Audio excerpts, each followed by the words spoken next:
Ya, assalamualaikum warahmatullahi wabarakatuh. Ini ketiga kali pertemuan dengan HAMTI ya, atau Himpunan Alumni dan Mahasiswa Teknik Industri di Untag. Mudah-mudahan ini terus berlanjut ya. Kita yang hari ketiga ini kita akan bahas manajemen pemasaran.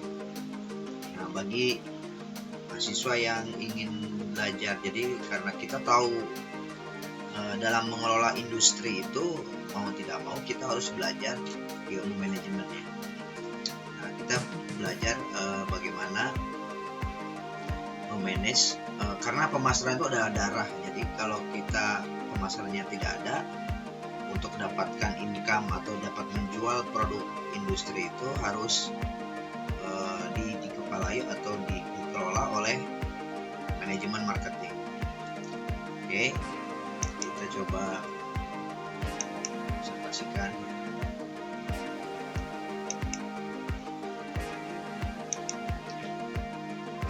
Nah, yang terkait dengan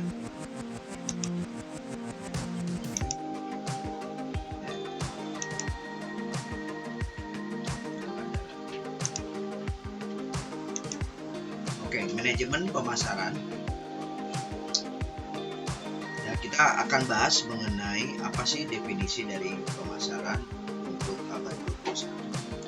Banyak pertanyaan, kenapa harus ada mengapa pentingnya pemasaran? Terus apa sih ruang lingkup dari pemasaran itu? Apa saja konsep dalam pemasaran? Bagaimana manajemen pemasaran berubah? Apa tugas yang diperlukan untuk memanajemen pemasaran itu berhasil? Ini adalah pertanyaan-pertanyaan yang akan kita jawab selama presentasi hari ini. Apa skop dari marketing? Fungsi dari marketing adalah proses menciptakan. Jadi kita ini setelah kita dapat produk, ada produk itu, kemudian kita harus menciptakan produk itu dan dikomunikasikan kepada calon-calon pembeli dengan segala rupa untuk memberikan suatu nilai kepada pelanggan dan mengelola, dan setelah kita komunikasikan baru kita kelola hubungan dengan pelanggan supaya dia bisa membeli produk kita dan bisa menghasilkan keuntungan, terutama para pemilik saham perusahaan tersebut. Pemilik yang dimaksud dengan manajemen pemasaran adalah antara seni dan sains, jadi ilmu dan seni. Jadi kalau kita bilang seni itu karena setiap orang caranya mungkin bisa berbeda-beda, punya strategi yang berbeda-beda, punya kreativitas dan itunya beda. Tapi ini bisa jadi adalah sebuah ilmu yang bisa disebarkan orang lain. Nah, karena apa? Karena dengan memilih pasar sasaran yang kita secara tepat akan juga bisa mendapatkan. Selain kita mendapatkan, juga harus mempertahankan bagaimana si pelanggan akan terus-menerus kepada kita. Kalau perlu sampai menambah jumlah pelanggan melalui tadi penciptaan, penyampaian, dan mengkomunikasikan nilai-nilai dari si produk itu kepada pelanggan. Nah, bagaimana apa yang konsepnya dari marketing ini? Yang pertama kita harus tahu apa sih need-nya atau apa sih kebutuhannya dari si pelanggan itu, apa sih apa yang diinginkan oleh pelanggan, apa sih permintaan si pelanggan. Nah, dari sini baru kita mendevelop sebuah produk dan service. Kalau di kita kan ada yang dimaksud dengan quality function deployment. Nah, itulah makanya di dalam QFD itu yang perlu ditanyakan adalah apa sih keinginan pelanggan, baru dideploy dalam bentuk QFD itu produk desain seperti apa. Makanya produk and services design. Setelah itu baru value satisfaction, value atau nilai, kepuasan pelanggan, dan kualitas. Nah, ini harus diciptakan setelah produk ini jadi. Kita harus menciptakan value, kepuasan pelanggan, dan kualitas. Nah, kalau kita memberikan satu nilai value itu, akan terjadilah transaksi, terjadilah pertukaran, terjadilah hubungan antara pelanggan dengan si yang menjual atau dengan produk itu, karena dia akan langganan terus. Dan dari situlah terciptalah sebuah market. Market ini yang akan terus menerus melakukan updating mengenai apa keinginan si pelanggan, dan ini menjadi sirkulasi atau perputaran, ya. Nah, tadi kalau kita sudah bahas terkait dengan ini, memang ada satu exchange atau transaksi pertukaran, merupakan konsep inti dari pemasaran. Artinya terjadi sebuah produk yang diinginkan oleh seseorang dengan menawarkan ganti ruginya dalam bentuk uang. Lama 5 syarat pertukaran, dan sekirang-kurangnya ada dua pihak. Dua adalah masing-masing pihak memiliki sesuatu yang mungkin bernilai bagi pihak lain. Jadi kalau saya butuh ini, ya berarti ada standar pihak-pihak yang memiliki kebutuhan atau punya nilai yang bagi orang lain. Masing-masing pihak mampu berkomunikasi dan menyerahkan sesuatu, artinya masing-masing harus punya kemampuan berkomunikasi. Keempat adalah masing-masing pihak bebas untuk menerima atau menolak dari tawaran pertukaran tersebut. Lalu kelima adalah masing-masing pihak yakin bahwa bertransaksi dengan pihak lain merupakan hal yang tepat dan diinginkan. Ini adalah prinsip-prinsip dari transaksi. Jadi transaksi dalam perdagangan nilai antara dua belah pihak, memberikan X kepada B dan menerima suatu sebagai ganti ruginya. Sekurang-kurangnya dua hal, ada dua orang atau kondisi bernilai disepakati, waktu yang disepakati, dan tempat yang disepakati. Ini adalah nah, pada saat sekarang ini ruang tempat sudah tidak ini, karena abad 21 ini semua pakai HP, transaksi bisa pakai WA saja, kirim uang dengan pakai handphone saja, kirim barang tinggal ada transaksi kirim ke kita dan turun. Nah, ini bisa ya hari ini atau saat ini market ini bisa semakin lebar. Nah, jadi sekarang dulu itu orang yang jual agak susah, sekarang semua orang produksi kecil, produksi besar itu bisa jualannya melalui internet. Yang pertama adalah bisa apa sih yang dipasarkan? Pertama adalah goods, itu berarti barang-barang, services atau layanan, atau bisa juga event atau experience, event, termasuk transportasi travel itu event sama experience. Kemudian orang, kemudian place and properties, kemudian organisasi, informasi, dan idea. Nah, ini yang bisa kita jual. Kenapa harus ada market? Nah, ya, kenapa harus ada market? Karena marketers atau yang akan menjual itu mencari respon. Jadi bisa jadi kita melakukan mencoba, kemudian responnya gimana, dan tentunya harus ada prospeknya, siapa yang akan memberikan respon. Dan market adalah tempat pembeli dan penjual itu berkumpul. Nah, market ini bisa kita ciptakan dalam bentuk semacam komunitas atau semacam sekelompok orang, grup atau dan sebagainya. Ini tempat pembeli dan penjual itu berkumpul. Itu yang dimaksud dengan market. Nah, secara simpel market ini dari industri, ini kita bicara industri, ya, industri apapun itu, mau industri UMKM ataupun industri besar, itu step pertama adalah market memberikan informasi. Ini kebutuhan barang ini misalnya, atau informasi need-nya apa. Dari industri kan dibuatkan baru dikomunikasikan. Market juga akan memberikan respon juga, informasi kurang. Nah kemudian kalau oke, jadi transaksi berarti adalah industri berikan services kepada market dan market memberikan uang kepada industri.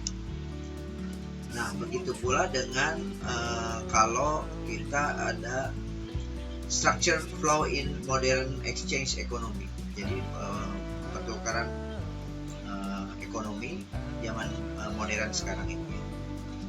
Nah ini juga sama di manufacturing markets, kemudian customer markets, intermediary markets, sama resource market. Nah ini di tengah-tengah ada government markets, jadi pasar pemerintah. Nah ini juga sama nih, saling memberikan transaksi keuangan, semua sedang memberikan semacam give, take and give-nya ya. Nah di termasuk ada tax. Nah urusannya nanti kepada semua ada tax, ada transaksi, ada pajak ya, termasuk di dalamnya. Government mendapatkan manfaat dari sini. Nah kemudian pasar pelanggan utama, pasar konsumen ya. Pasar pelanggan utama itu kita harus tetapkan, kita pasar konsumennya siapa. Kemudian pasar bisnis bisa, atau pasar global secara umum, dan juga pasar nirlaba atau pasar pemerintah untuk beberapa produk. Kemudian ada marketing management filosofi, di mana konsumen favor product that are available, highly affordable. Jadi si pelanggan akan meminta suatu produk yang tersedia dan sangat diinginkan, sangat dibutuhkan. Kemudian melakukan improvement produk dan distribusi ya, perlu diberikan suatu improvement karena ada pertimbangan market tadi. Kemudian customer prefer product that offer the most quality. Jadi yang diinginkan, produk yang diinginkan adalah harusnya yang lebih berkualitas, performance-nya lebih bagus dan lebih inovatif untuk kedepan. Consumers, si pelanggan juga will buy produk, akan membeli hanya pada perusahaan-perusahaan yang mempromosikan. Jadi jangan sampai suatu perusahaan punya produk tapi nggak pernah dipromosikan, ya nggak akan pernah terjadi transaksi. Kemudian fokus kepada sesuatu hal yang target marketnya secara spesifik, dan bagaimana mendelivery kepuasan pelanggan kepada kompetitor, yang kemudian fokus kepada kebutuhan dari target market yang akan diberikan. Nah ini secara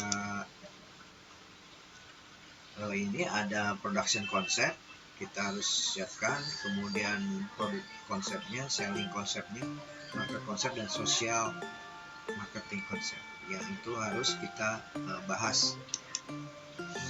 Nah kalau kita konsep penjualan kan beda. Kalau penjualan itu bagaimana terjadi transaksi penjualan ya, dari pabrik, kemudian produk, kemudian penjualan, promosi, laba, rugi, volume, targetnya value ya, konsep penjualan, transaksi penjualan yang ditargetkan ya.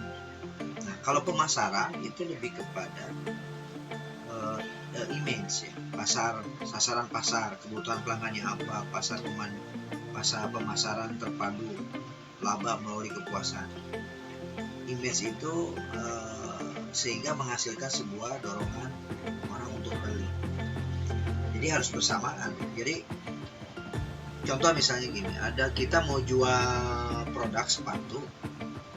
Pada saat kita menciptakan produk dan memberikan nilai dalam bentuk sebuah branding, tentunya branding ini akan membuat orang jadi punya daya tarik untuk membeli branding tersebut, karena dia digenjot di TV dimanapun, logonya dan sebagainya akan jadi terkenal, dan kemudian orang akan lebih berlomba-lomba untuk membeli produk tersebut.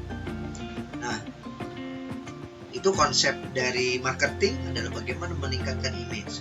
Tetapi konsep penjualan bagaimana si produk ini bisa laku terjual. Jadi walaupun brandingnya sudah oke, tinggal kita dorong menjualkan. Jadi akan terjadi sinkron antara image-nya udah bagus, baru kita konsep jualannya. Itu dengan penjualannya dengan strategi bisa juga menggunakan sales atau dengan diskon, ada promosi dan sebagainya. Nah, realitas pemasaran baru adalah kekuatan pembelian, kekuatan pembelinya. Kemudian barang dan jasa, bisa jadi barang jasa lebih bervariasi. Ada satu produk yang misalnya kayak supermarket kan, semua barang tuh variasi sekali, itu yang diunggulkan oleh satu supermarket, sehingga si customer akan lebih nyaman belanja itu di tempat yang sangat variatif tersebut. Itu kekuatan penjualan. Nah, kemudian tapi ada juga yang memang tidak fokus kepada penjualannya macam-macam, tapi penjualan cuma satu macam tapi fokus ya, kayak penjualan kaos misalnya, atau penjualan laptop gitu kan. Informasi yang sangat mengenai dengan hal informasi sangat banyak mengenai hampir segala hal. Jadi pada saat itu kita memang harus memberikan informasi yang perlu diingat. Jadi sekarang zaman teknologi, semua orang bisa akses apapun. Produk kita kalau tidak dikenal di dunia media sosial agak susah. Bisa mengenai harga juga tinggal langsung dicek barangnya. Waktu saya beli laptop di Malaysia, saya bandingkan Malaysia harganya segini, cek di Indonesia harganya kalau merek ini berapa harganya, wah kok lebih murah di Malaysia, ya saya beli jadinya di situ. Terjadilah transaksi ya, karena kita gampang untuk mengakses informasi-informasi untuk membandingkan harga. Kemudian kemudahan dalam berinteraksi, bagaimana memesan dan menerima pesanan. Saat ini memang agak lebih mudah melakukan transaksi, memesan dimanapun berada di Indonesia, apalagi di belahan dunia manapun di saat ini. Orang beli pesan atau apa itu gampang, dipakai HP udah langsung ya, pesan saja nanti barangnya datang sekian. Kemampuan untuk membandingkan catatan mengenai produk dan jasa. Nah, ini banyak kemampuan untuk membandingkan itu sekarang udah lebih terbuka, jadi nggak seperti dulu. Dan kemampuan untuk mempengaruhi opini publik. Kemampuan untuk mempengaruhi opini publik ini biasanya beberapa pemasar dengan meng-hire para influencer ya, influencer untuk menjualkan produk kita. Itu bisa kita programkan. Nah, perkembangan orientasi perusahaan saat ini semakin hari. Dulu kan zaman tahun industri awal itu, revolusi industri itu lebih kepada produksi. Sekarang kepada produk, sekarang pada penjualan. Dan sekarang saat ini lebih ke pemasaran, lebih ke image, karena dunia udah mulai terbuka. Dan pemasaran juga lebih holistik, lebih luas sekali. Jadi artinya walaupun kita ada di negara Indonesia, bisa jadi kita punya pelanggan di belahan dunia, di dunia ini, jadi berada di luar negeri gitu. Jadi kadang kalau kita jadi nggak aneh lagi kalau sekarang para subkontraktor beberapa tenaga di Hollywood itu animatornya dari Indonesia. Jadi mereka nggak pernah ketemu, tapi dari secara komunikasi melalui internet itu mudah. Jadi hari ini adalah banyak yang lebih meluas lagi. Nah, the holistic market concept. Jadi pemasaran abad 21 semakin menyadari pentingnya pendekatan semakin komplit dan disampingkan aplikasi konsep pemasaran tradisional. Ya, kalau pemasaran tradisional adalah pemasaran yang selama ini masih pada based on transaksi offline ya, bukan online.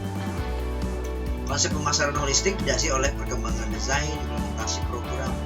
Saat ini tuh mengenai desain segala macam itu dengan mudah orang bisa mengakses untuk copy paste data. Nah, hal-hal ini yang memberikan satu pertimbangan sebenarnya kita jadi pasar bebas, betul-betul pasar bebas. Kita bisa jualan ini walaupun kita di negara Indonesia, tapi kita bisa komunikasi, bisa menjual produk-produk dari luar negeri.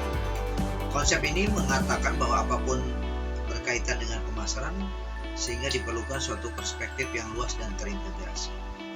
Nah, ini harus kita berikan satu pandangan ya. Karena dimensi holistic marketing ini terkait dengan harus mempengaruhi pada internal marketing, harus internal marketing. Caranya sekarang udah berubah. Bagaimana internal marketing itu bekerja, kemudian bagaimana integrasi marketingnya dari komunikasi, produk, services, ataupun channelingnya. Bagaimana relationship marketing, customer channeling sama partnersnya, kemudian social responsible marketing juga perlu digalakkan kembali dari etik, environment, kemudian legal sama community. Jadi saat ini memang holistic marketing punya dorongan untuk lebih luas lagi dan tidak punya batasan-batasan negara lagi. Satu, mengenai relationship marketing, ya, hubungan, bagaimana kita memberikan sebuah hubungan yang jangka panjang kepada si pelanggan, supplier, distributor itu menjadi penting ya, karena dengan adanya jaringan ini kita bisa memiliki peluang untuk melaksanakan. Nah, bagaimana terintegrasinya marketing ini adalah perencanaan aktivitas pemasaran yang melakukan program pemasaran secara terintegrasi dari penciptaan, komunikasikan, dan kepada konsumen yang disebut dengan marketing mix. Marketing mix itu adalah ada price, product, promotion, place, product, promotion, price, yang 4P.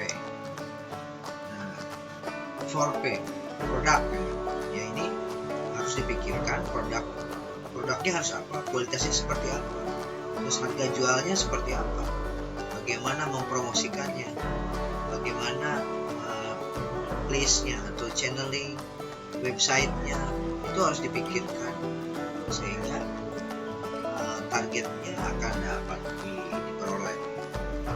Nah, dengan 4P ini atau dengan mix marketing ini, marketing mix strategi ini atau bauran promosi itu harus dipikirkan lebih dalam lagi bagaimana advertisingnya, bagaimana penjualan melalui advertisingnya, bagaimana sales promotion bekerja, bagaimana event-event yang kita lakukan, bagaimana public relation, bagaimana direct marketingnya, bagaimana personal selling. Jadi penjualannya tidak hanya satu sisi tapi semua. Jadi selain advertising juga harus personal sellingnya jalan juga. Nah, ini adalah merupakan dan internal marketing adalah kekuatan mempekerjakan, melatih, dan motivasi kalian agar dapat melayani konsumen dengan baik.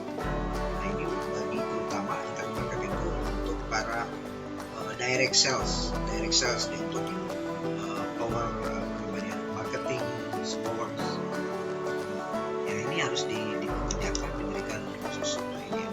Kemudian social responsibility marketing adalah perusahaan harus mempunyai perhatian etika lingkungan, itu juga bisa mempromosikan, ikut membantu kegiatan sosial, tapi mempromosikan sambil nanti hasil bantuan itu dipromosikan ke luar, sehingga ada satu strategi untuk oh ini mah bagus, bager, si perusahaan ini suka memberikan bantuan orang lain, ayo kita belilah barang-barangnya. Nah, sehingga menjadi faktor dengan social responsibility marketing ini, sehingga memasukkan pertimbangan-pertimbangan tersebut ke dalam praktek pemasaran. Jadi harus menyeimbangkan antara kita dapat untung atau dapat uang, dan juga sebagian kita harus memberikan sosialnya kepada publik. Nah, tugas-tugas dari marketing sebenarnya mengembangkan strategi rencana pemasaran, menangkap informasi dari pasar, kemudian berhubungan dengan konsumen, diskusi, chatting, hi say hello, dan lain-lain. Kemudian membangun merek yang kuat, branding maksudnya. Kemudian untuk penawaran pasar, terus menyampaikan nilai, kemudian mengkomunikasikan, menciptakan pertumbuhan jangka panjang. Nah, bagaimana mengembangkan strateginya? Adalah strategic planning process, yaitu suatu pengembangan untuk mempertahankan strateginya untuk dapat untuk mencapai sasaran tadi. Dan ini juga mission statementnya biasanya dibuat lah ya untuk mendapatkan target.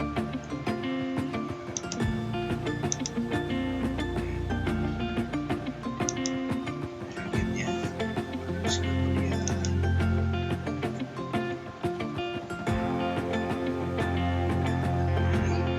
bisa juga kita buat portofolio perusahaan agar bagus dipandang dan meyakinkan perusahaan, terutama untuk bisnis saat ini.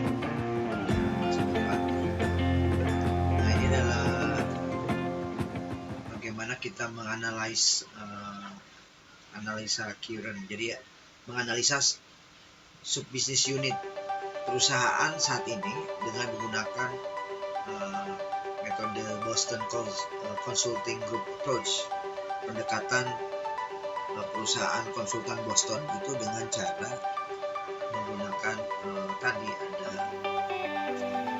ini kalau misalnya market growth-nya, marketnya naik, rate-nya ini high yang bagus, ini market pertumbuhan, tingkat pertumbuhan marketnya tinggi, itu dianggap stars, bintang. Kemudian rendah angkanya, kemudian relatif market share-nya lebih banyak, dianggap itu adalah stars. Atau high growth and share and profit potential may need heavy investment to grow.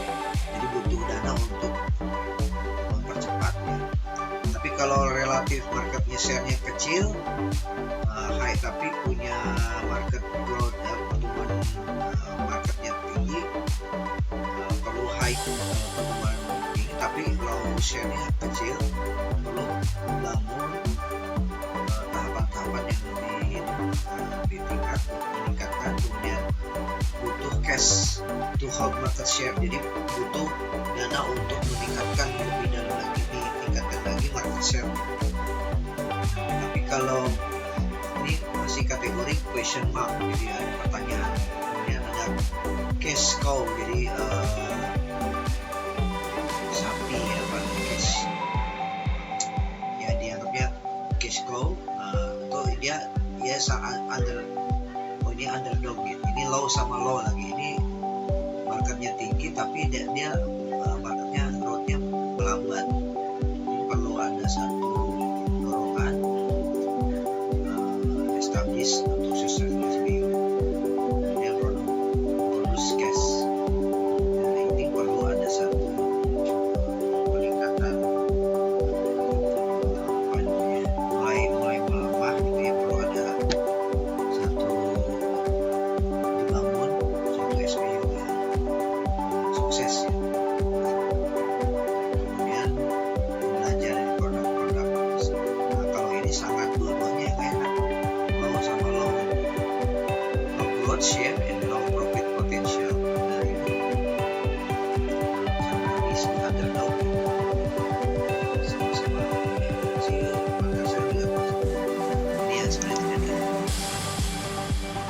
Dan kemudian kita coba dianalisis oleh GA itu menggunakan industri business strength kekuatan bisnisnya ini lemah rata-rata dan strong kuat. Kemudian industri attractiveness, ketertarikan dari industri itu tinggi. Bisnis strength kekuatan bisnisnya tinggi, jadi ini enggak. Tapi kalau dia tinggi, ini kategorinya dia middle ini. Ini menurut GA Strategic Business Plan pertumbuhan pasar dan analisa yang lain juga banyak. Existing penetration, market penetration. Nah, ini harus dilakukan misalnya existing produknya ada atau new product. Kalau sudah ada produknya, marketnya sudah ada, itu tinggal kita penetrasi aja. Bagaimana kita masuk ke pasar lebih gencar. Nah, tapi ada juga yang new market, market baru, tapi produknya sudah ada. Perlu ada pengembangan produk, market, pengembangan marketnya, pasarnya dikembangkan. Tapi kalau dia produknya baru sebenarnya, tapi permintaan ada, perlu ada pada produk develop. Tapi kalau marketnya new market, pasarnya ada, baru, produk yang baru, berarti diversification, jadi pengembangan dari produk-produk. Dan banyak lagi yang bisa kita, ini ada marketing proses, product price promotion place, itu tadi yang 4P. Kemudian secara ada supplier dan public, kemudian kompetitor dan market intermediate. Perlu ada didukung oleh beberapa, tergantung dari legal, natural environment, social culture environment, political legal, dan demographic economy environment. Nah, ini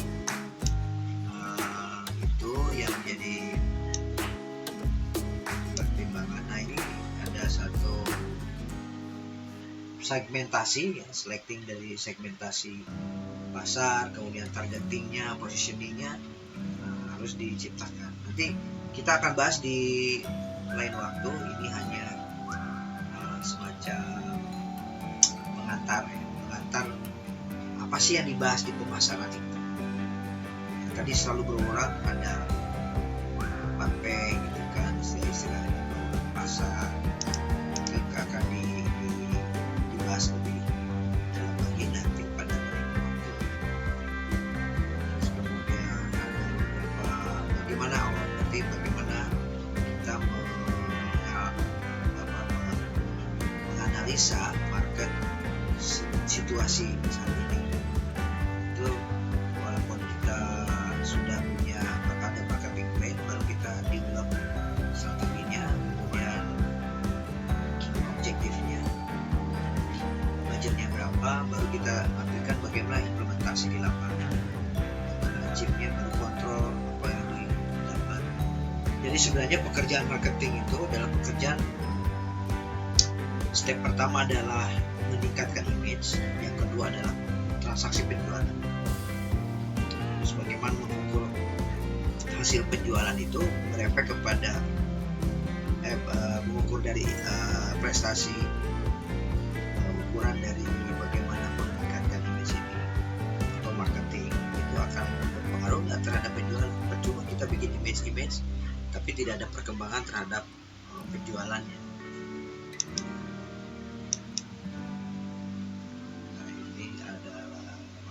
Plan ya, termasuk di dalamnya adalah marketing strategi, action programnya apa, budgeting control. Ini semua harus diukur dari sisi marketing performance, marketing audit, kemudian set ini marketing control, ada set marketing goals, measure performance, evaluasi performance, dan take correction action.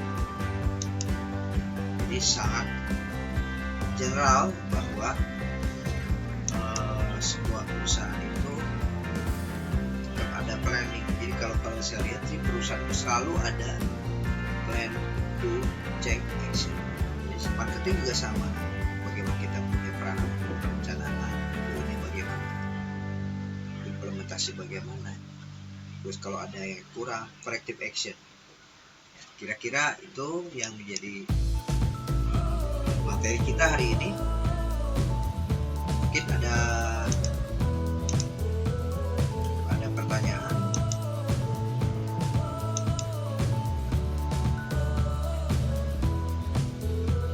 Ada pertanyaan?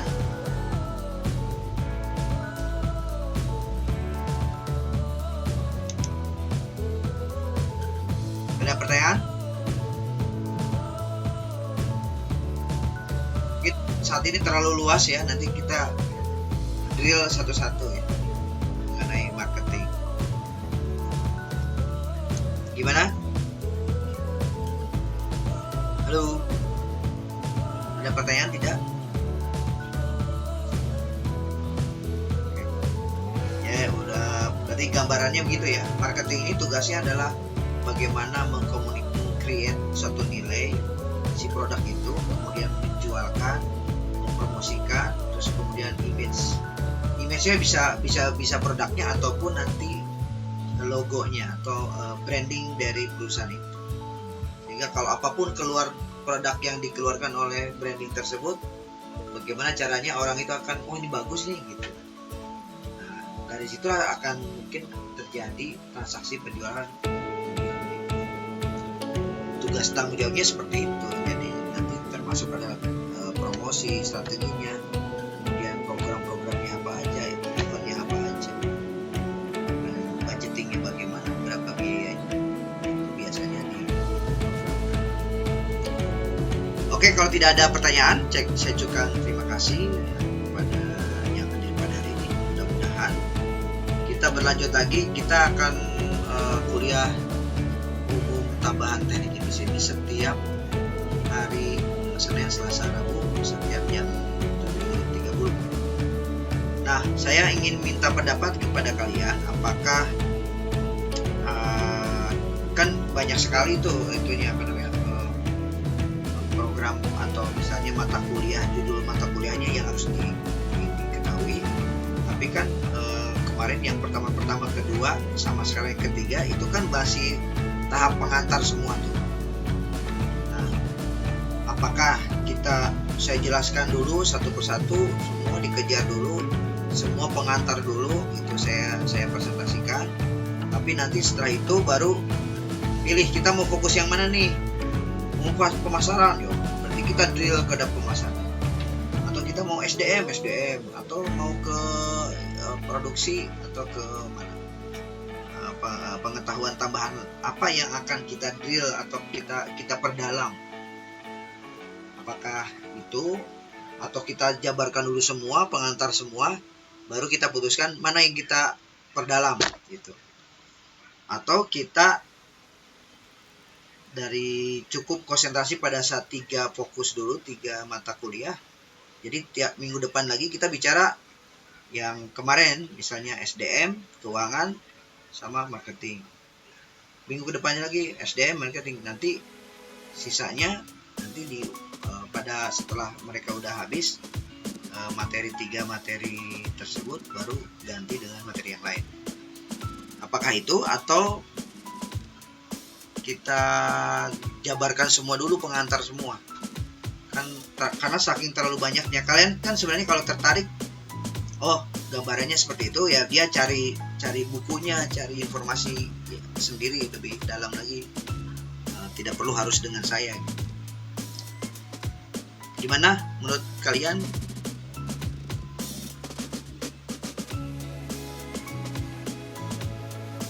Tiga dulu, oke. Jadi nanti 3 ini minggu depan, 3 lagi balik lagi SDM sama ini, biar kalian paham ya, karena memang 3 ini yang kurang ada di kita soalnya. Yang belum pernah kalian pelajari itu yang difokuskan 3 dulu. Oke, kalau gitu minggu depan minggu depan ujian ya. Mungkin minggu depannya lagi setelah ujian lah ya.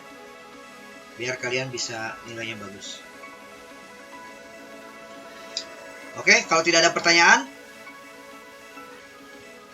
Saya ucapkan terima kasih. Assalamualaikum warahmatullahi wabarakatuh.